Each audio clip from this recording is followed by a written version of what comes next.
जय माता दी, जय माँ काली। आज का वीडियो एक शिष्य के मैसेज भेजने पर किया जा रहा है। उसने कहा कि गुरुजी, मैंने गुरु मंत्र जप किया है, 1 लाख 1.25 लाख मंत्र जप कर लिया मैंने, ठीक है ना। और बीच में और भी कई शिष्य आते हैं, वो कहते हैं गुरुजी मैंने शिव जी का मंत्र कर लिया 3 लाख। कोई कहता है गणेश जी का मंत्र मैंने 5 लाख कर लिया, मेरे को सिद्धि प्राप्त नहीं हुई, ठीक है ना। तो मैं उनसे पूछना चाहूँगा कि भाई आपको कहा किसने कि ये मंत्र इतना करना है आपने जाप?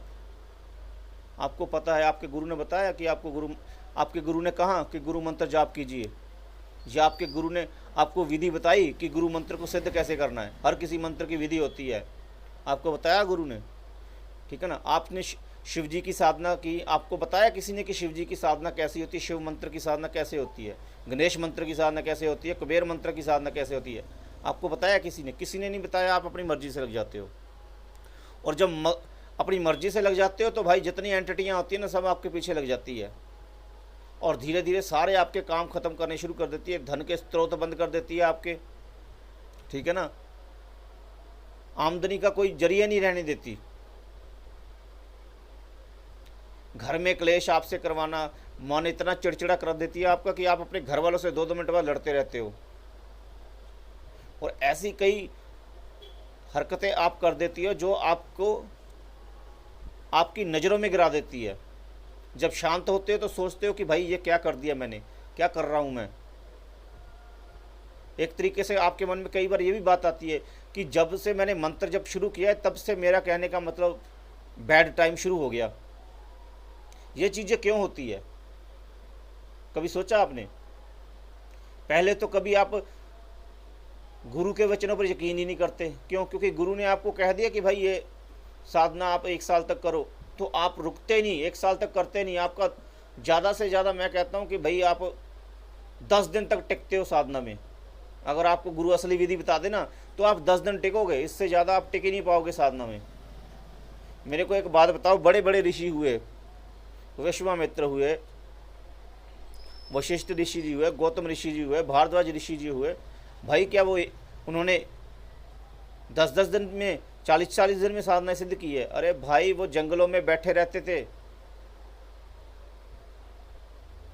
आप लोगों को तो इस गृहस्थ समय में एक समय का भोजन करने की अनुमति होती है, उनको तो एक समय का भोजन भी नहीं करते थे। वो पत्ते खाकर गुजारा करते थे, पानी पीकर गुजारा करते थे, तपस्या करते थे, अपने मंत्रों को तब सिद्धि प्राप्त की उन्होंने 41 दिन में। आप करते हो 41 दिन में? कर सकते हो पत्ते खाकर गुजारा, वो भी एक दिन में एक बार, और पानी पी के? नहीं कर सकते। फिर आप कैसे सोच लेते हो कि मुझे 41 दिन में सिद्धि प्राप्त हो जाए? भाई सिद्धि प्राप्त करने के लिए बहुत ज़्यादा परिश्रम करना पड़ता है। किसी देवी देवता को आप उस अपनी मर्जी मनवाने के लिए कह रहे हो, उसको कह रहे हो कि भाई सिद्धि प्रदान करो, तो ऐसे हो जाएगी सिद्धि प्रदान? नहीं भाई, ऐसे नहीं होगी सिद्धि प्रदान। शिव मंत्र, गुरु मंत्र ऐसे जप नहीं किया जाता, इसके लिए अनुष्ठान करना पड़ता है। अगर आपने 1.25 लाख का अनुष्ठान जो है संकल्प किया है कि मैं 1.25 लाख का अनुष्ठान करूंगा, तो भाई 1.25 लाख का अनुष्ठान आप करोगे तो 1.25 लाख का अनुष्ठान बिना व्रत के कर दोगे? व्रत रख के करना पड़ेगा, ठीक है ना। एक अक्षरी मंत्र थोड़े है ये भाई, 5 अक्षरी मंत्र होते हैं, कई 10 अक्षरी होते हैं, कई 12 अक्षरी मंत्र होते हैं। भाई ये व्रत के बिना नहीं किए जाते। आप लोग नए नए बच्चे आते हो, साधना करने बैठ जाते हो, समझते हो कि भाई पता नहीं आपने सारा ज्ञान ही अर्जित कर लिया किताबों के माध्यम से या यूट्यूब के माध्यम से। आप सोचते हो कि भाई अब मैं सबसे बड़ा कहने का मतलब ज्ञानी बन गया हूँ, मैं कोई भी साधना कर सकता हूँ।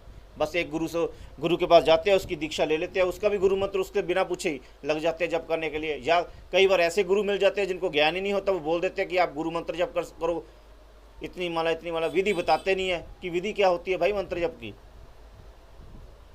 1.25 लाख का अनुष्ठान करना पड़ता है, व्रत रख के अनुष्ठान होता है। दिन में सिर्फ 1 बार भोजन करना होता है, खीर के साथ 4 रोटी, वो भी रात्रि के समय। बाकी सारा दिन भूखा रहना पड़ता है, ना पानी पीना ना जल पीना। रात्रि को जो है खाना 1 टाइम खाना है और उसके बाद जल पी सकते हैं। या फिर अगर आपका इतना बुरा हाल है कि आप भाई नहीं, कहने का मतलब इतना कठिन व्रत नहीं रख सकते, तो भाई कहने का मतलब आपको इतनी छूट मिलती है कि आप दिन के समय फ्रूट खा लो या चाय पी लो, पर उसमें मंत्र जब बहुत ज़्यादा होना चाहिए। ये नहीं कि आपने व्रत रख लिया और मंत्र जब आप 10 माला कर रहे हो, 10 माला से देवी देवता प्रसन्न होंगे। 1.25 लाख का अनुष्ठान है, 1.25 लाख का अनुष्ठान कम से कम समय में पूर्ण करना पड़ता है व्रत रख के, तब जाकर जो है जिसका अनुष्ठान किया है वो प्रसन्न होता है देवता। गुरु मंत्र का भी इसी प्रकार से है। गुरु मंत्र का अनुष्ठान भी भाई व्रत रख के करना पड़ता है, 1.25 लाख अनुष्ठान। उसके बाद हवन भी करना पड़ता है, दान भी करना पड़ता है, तब जाकर जो है गुरु प्रसन्न होते हैं, ठीक है ना, और आपको ऊर्जा प्रदान करते हैं। आप लोग लग जाते हो बिना मर्जी से, अपनी मर्जी से लग जाते हो करने के लिए, फिर नुकसान उठाते हो, फिर कहते हो कि मंत्रों में जान नहीं है। जब विधि नहीं पता, गुरु का ज्ञान नहीं पता, तो फिर बाद में बोलते हो मंत्र झूठे हैं। अरे भाई मंत्र झूठे नहीं है, आप स्वार्थी हो जो स्वार्थपूर्ण करके साधना करते हैं। अब कौन से ऐसे मंत्र हैं जो बिना व्रत के भी किए जा सकते हैं? आपको इन चीज़ों का पता नहीं, इसके बारे में गुरु को ज्ञान होता है। गुरु को कई प्रकार की विधियों, मंत्रों की विधियों का ज्ञान होता है। उनको पता होता है किस प्रकार से बिना व्रत रखे भी मंत्र को सिद्ध करवाया जा सकता है। वो विधि क्या आपको ऐसे ही बता देगा? पहले आपका देखेगा भाई गुरु के प्रति कितना समर्पित भाव है, तब करवाएगा, ऐसे थोड़े करवा देगा। और अगर इस विधि से बिना व्रत से मंत्र को सिद्ध करना है तो ये थोड़े है कि भाई 41 दिन में लग जाएगा, समय लगेगा, बहुत ज़्यादा गहन ध्यान लगाना। कई प्रकार की गुप्त विधियाँ होती है जिसका अध्ययन करवाता है गुरु, तब जाकर जो है वो साधना को बिना व्रत करने के लायक होता है। और आप है आजकल के बच्चे बस उठाया यूट्यूब पर देखा, लग गए, किताबें उठाई, किताबों पर लग गए, किसी ने कह दिया उसके कहने पर लग गए। अरे भाई ऐसे नहीं होता, ऐसा मत करो, अपना जीवन बर्बाद। जय माता दी।